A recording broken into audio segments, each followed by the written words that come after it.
Bismillahirrahmanirrahim. Assalamualaikum warahmatullahi wabarakatuh. Saya Eni Ratna Purwanti. Pada kesempatan kali ini akan membahas tentang perkembangan kognitif pada peserta didik. Di mana kesempatan ini kita akan membahas 5 poin. Yang pertama yaitu tentang pengertian perkembangan kognitif peserta didik.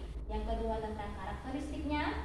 Yang ketiga tentang komponen keterampilan. Dan yang keempat tentang faktor-faktor yang mempengaruhi terhadap perkembangan kognitif peserta didik. Dan yang terakhir adalah implikasi daripada perkembangan kognitif peserta didik. Nah, untuk yang pertama yaitu tentang pengertian. Apa sih pengertian daripada perkembangan kognitif peserta didik itu? Jadi perkembangan kognitif peserta didik ialah suatu kemampuan di mana bisa menata dan menggunakan pikiran dalam mengolah informasi baik dalam keadaan belajar ataupun dalam hal yang lainnya. Kemudian yang kedua adalah karakteristik. Nah, perkembangan kognitif peserta didik memiliki karakteristik. Yang pertama yaitu adalah persepsi.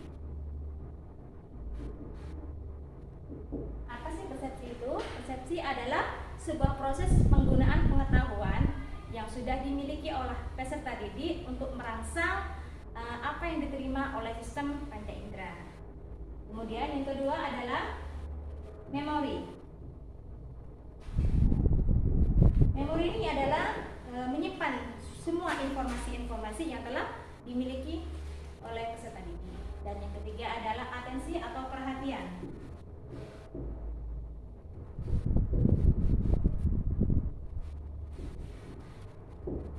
Apa sih atensi itu?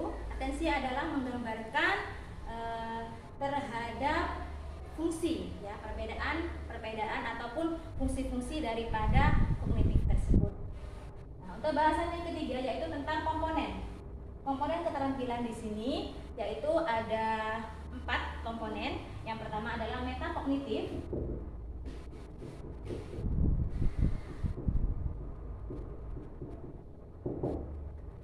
Apa sih metakognitif itu? Metakognitif adalah pengetahuan tentang cara berpikir. Kemudian yang kedua adalah strategi kognitif.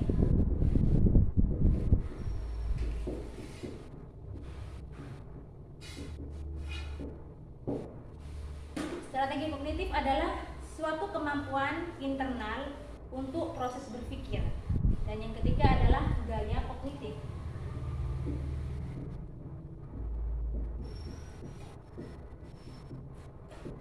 Nah, gaya kognitif ini merupakan komponen keterampilan daripada perkembangan kognitif peserta didik, yaitu di mana penggunaan fungsi kognitif yang bersifat konsisten, seperti itu. Dan yang keempat adalah berpikir kritis.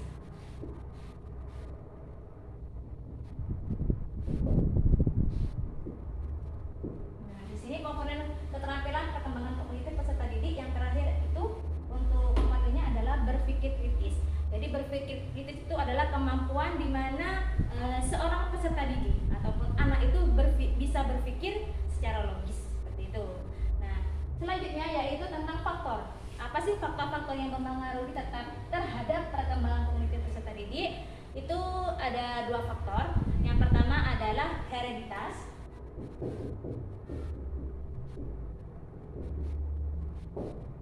Hereditas ini adalah faktor yang memang sudah dimiliki sejak sudah ada di dalam kandungan. Jadi anak tersebut sudah memiliki kognitifnya sudah di dalam kandungan sudah ada. Jadi sejak lahir seperti itu ya.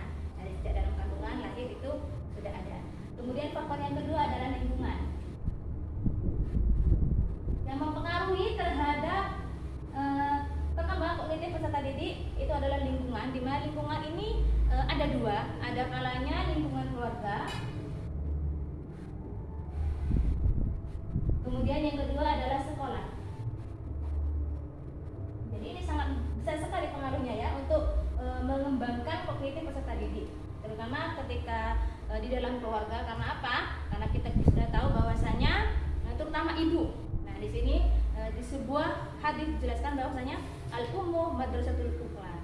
Jadi ibu adalah sekolah pertama bagi anak-anaknya. Dan di sini nanti sangat pengaruh sekali ya untuk mengembangkan kognitif anak itu di dalam keluarga.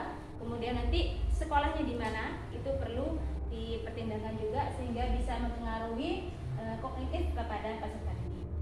Dan yang terakhir yaitu yang kelima adalah implikasi. Implikasi dari perkembangan kognitif peserta didik yaitu kita perlu melihat bangunan metodologi pendidikan Islam sehingga dapat menentukan strategi pembelajaran mana yang tepat untuk anak yang mempertimbangkan terhadap aspek kognitifnya. Jadi apa sih strategi yang kita gunakan jika kognitif anak seperti ini? Jadi kita harus memilihnya ya, artinya harus bisa mengetahui terhadap aspek kemampuan kognitif anak sehingga bisa menentukan strategi dalam pembelajaran. Mungkin hanya itu yang dapat kami sampaikan. Terima kasih. Assalamualaikum warahmatullahi wabarakatuh.